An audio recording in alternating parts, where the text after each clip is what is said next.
Good morning, everyone. It's great to see you.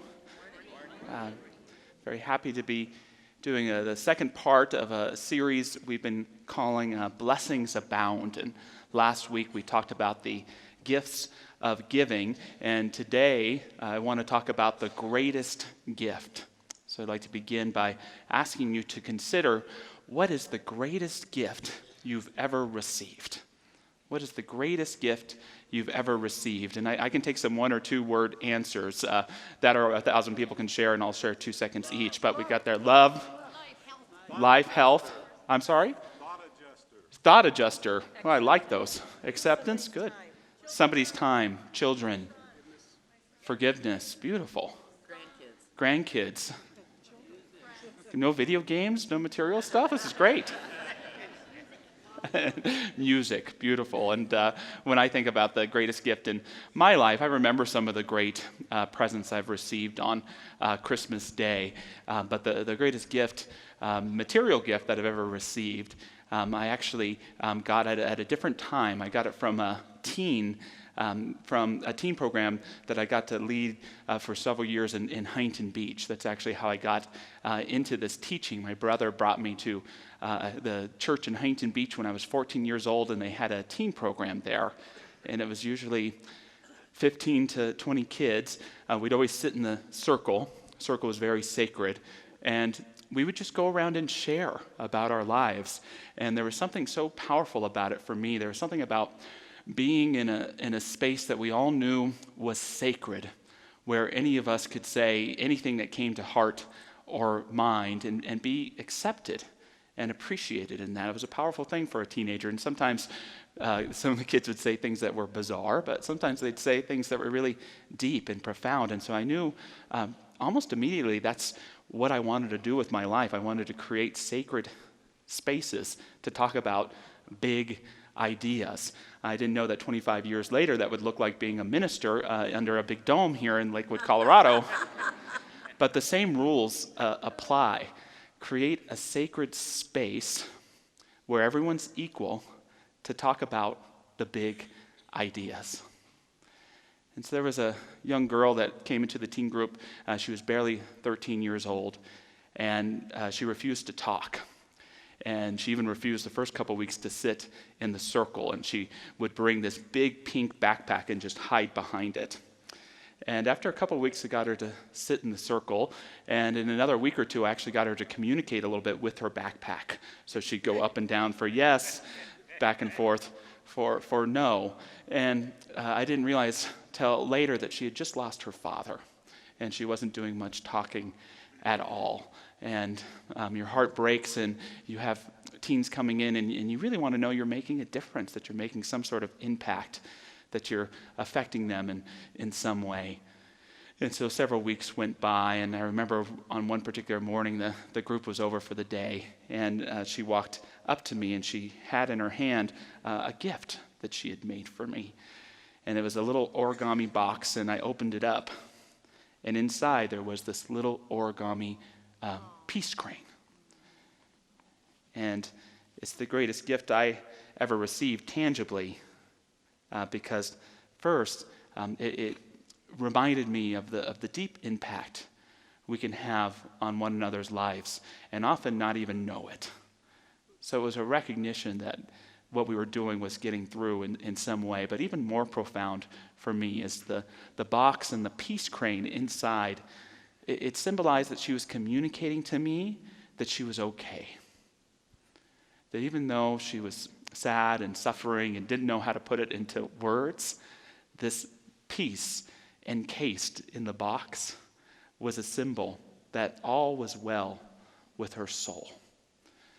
And it was a great lesson for me as a minister too, to recognize that can be true of any person, that no matter how hard the road they're walking, there can be the remembrance of that inner peace and that wellness and grace of the soul.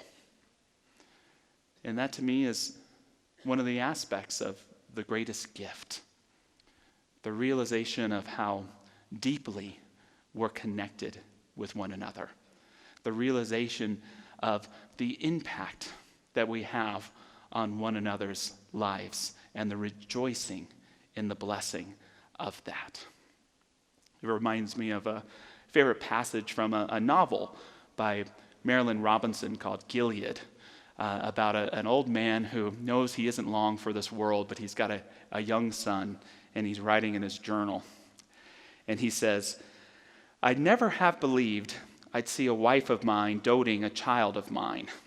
It still amazes me every time I think of it.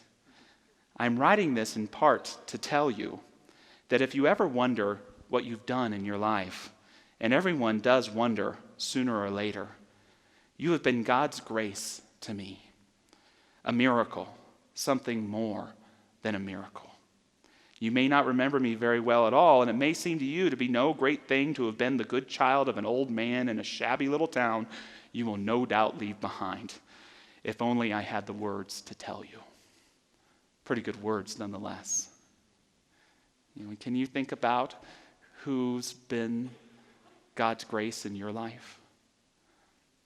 And can you think about who you've been God's grace to in your life? Is there anything more sacred than the honoring of that connection? That yes, perhaps we can never fully put into words, but there, in that connection, is the greatest gift. The gift of God's grace put on the face or in the form of those whom we've gotten the opportunity to love the most and who've loved us in return. Last week we were talking a little bit about Brother Lawrence, the Catholic mystic who stressed the importance of practicing the presence of God. Brother Lawrence believed in taking God with you wherever you go. He said, "Think often on God by day, by night, in your business, and even in your diversions. He is always near you and with you. Leave him not alone." He also, I believe, coined the term that God is nearer to you than your very breath, which for me, the 21st century translation is God is nearer to you than even your cell phone. It's always right there. And again, by this term, practicing the presence of God, Brother Lawrence was speaking to this idea of honoring and recognizing the divine virtues in yourself and sharing them with others. So yes, acknowledge your own love, but also acknowledge God's love in you and share it with other people. Acknowledge your own capacity for compassion and forgiveness, but also acknowledge within you God's compassion, God's forgiveness, and share that with others. Acknowledge your own ability to want to be a blessing to others, but also acknowledge that divine calling in you to be a blessing to perhaps someone you've never even met before. Acknowledge the peace, the kindness, the humor in you, but realize there's divine qualities in you as well. And the greatest gift is given when we receive those qualities within ourselves and we're willing to share them with those around us. I love the story of the greatest gift that a gentleman by the name of Ollie Neal received. Ollie Neal is currently a retired judge in the state of Arkansas. And as a teenager, he was what we would refer to as an at-risk child. In his senior year of high school, he wasn't studying, he was failing his classes, he was struggling, he didn't want to participate in a segregated society that he saw as built against him. And on one particular day, he found himself in the library there at school, and he noticed a book. And he noticed the book because it had a good-looking woman on the cover. And he grabbed the book, and it was written by an author by the name of Frank Yerby.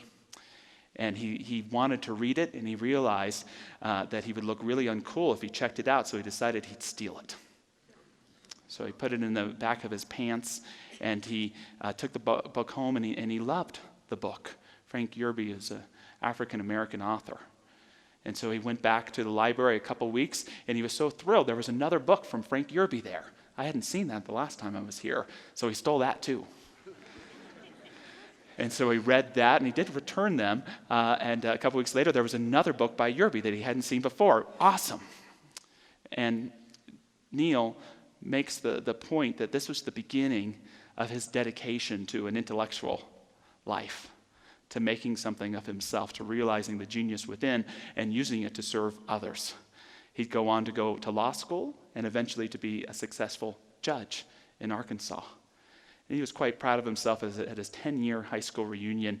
He went back there, and he was a lawyer then, and he got to let the teachers and everyone be proud of him. And he decided that he would approach someone he hadn't really spoke to in the past, the school librarian, Mrs. Grady.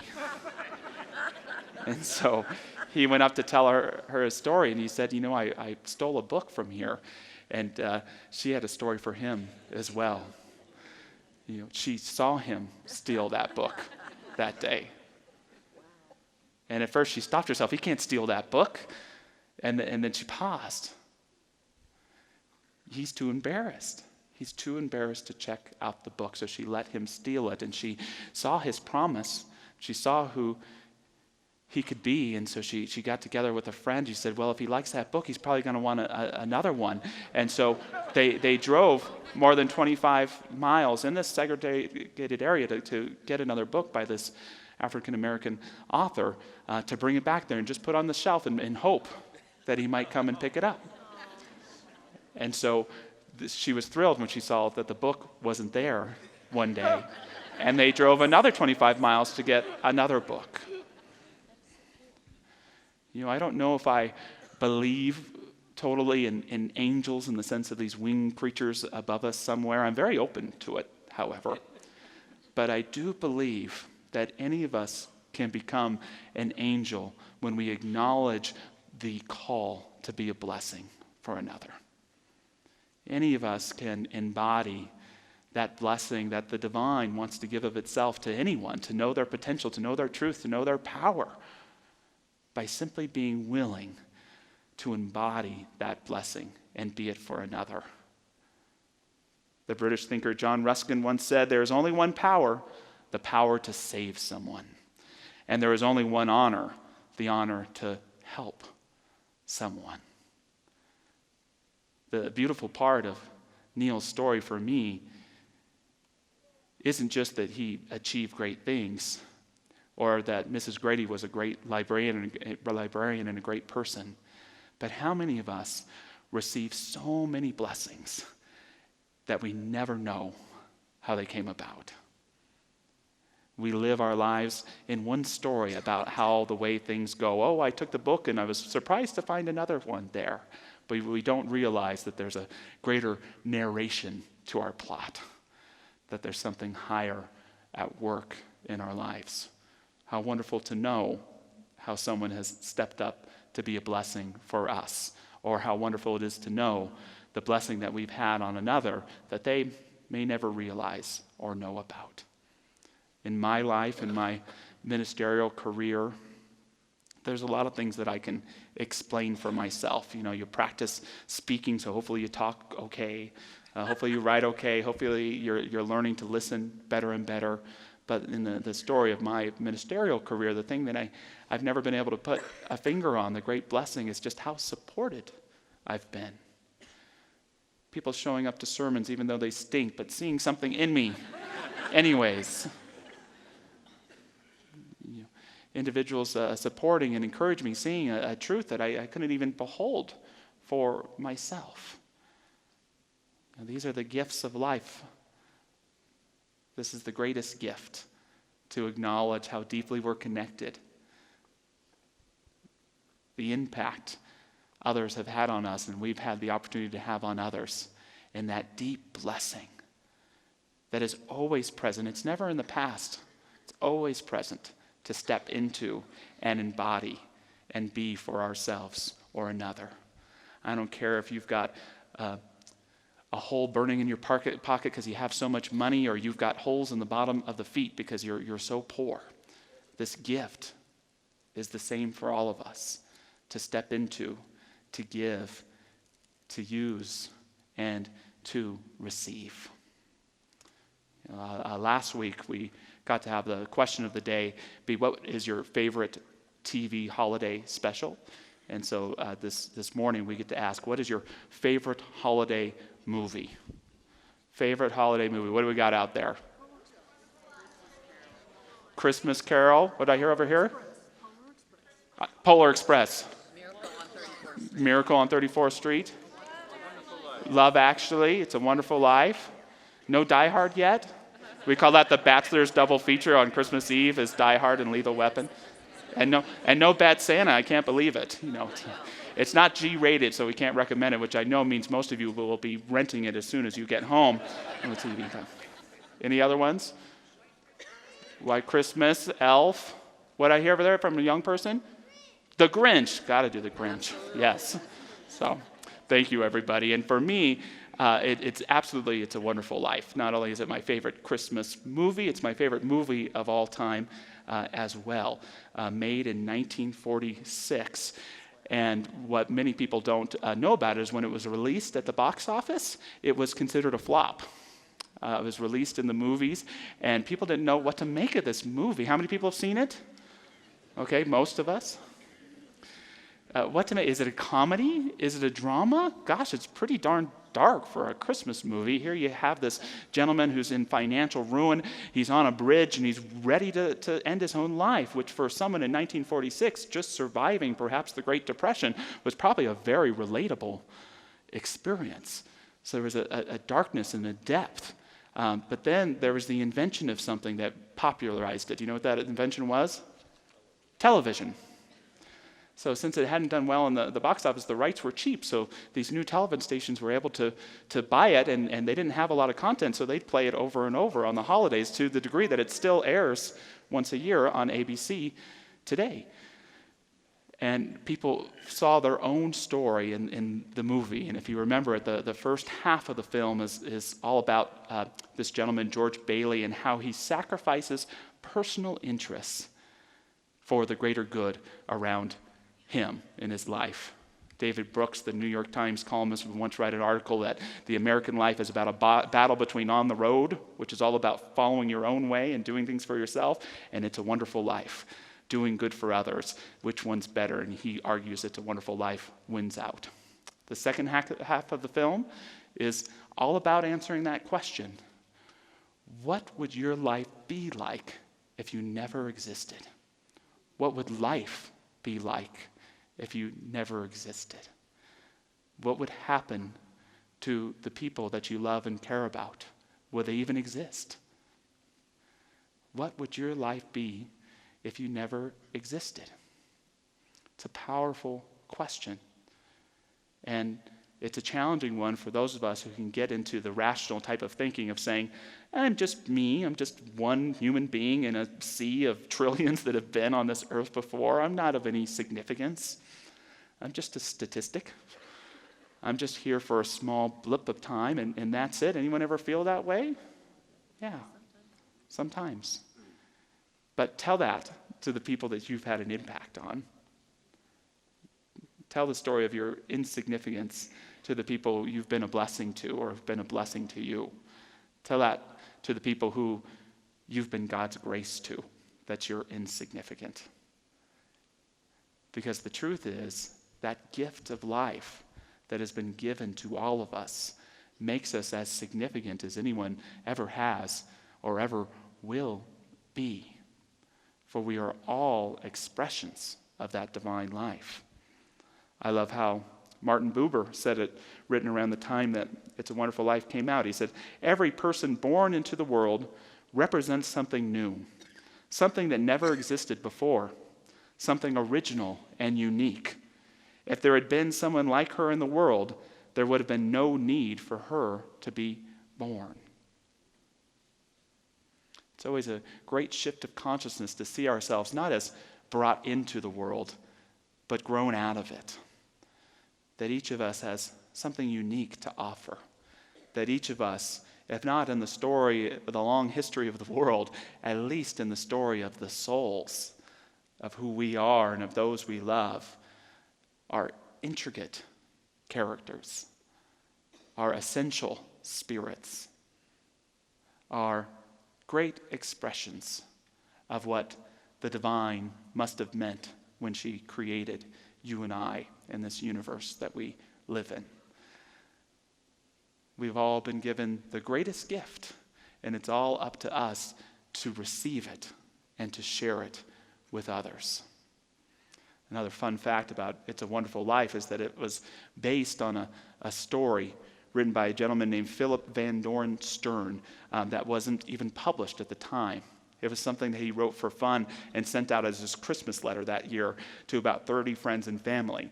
And it is about a gentleman named George Bailey who has an encounter with an angel named Clarence and gets to find out what would life be like if I never existed. But in this one, he plays the role of a door-to-door vacuum salesman and gets to meet people that way. So it's kind of fun.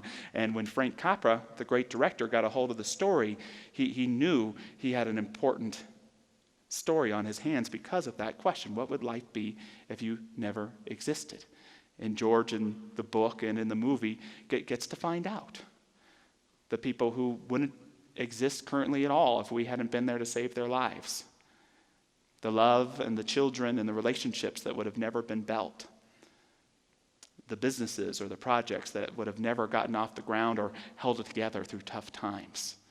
We are incredibly significant. And the name of Stern's story, the greatest gift. The greatest gift. What is the greatest gift again?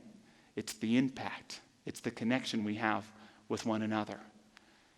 It's the blessing of life itself, the willingness to be blessing and in turn to be blessed. And it's the gift of life itself, forever giving itself, not in your distant past, but always here now. It's up to us to continue to open our hearts to receive it.